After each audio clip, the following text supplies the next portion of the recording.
បើទស្សនិកជននៅថ្ងៃទី20 ខែឧសភាឆ្នាំ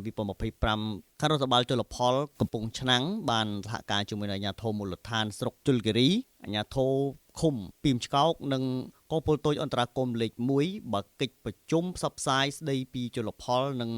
ចលនាប្រមូល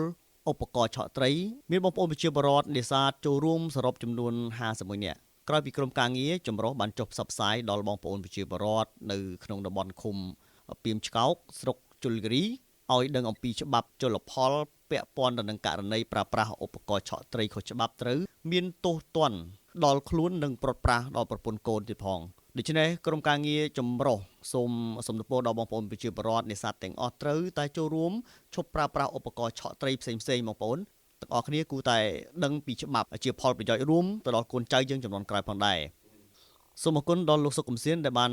បញ្ជាក់ជូនច្បាស់ពីព័ត៌មាននេះនៅខេត្តកំពង់ឆ្នាំង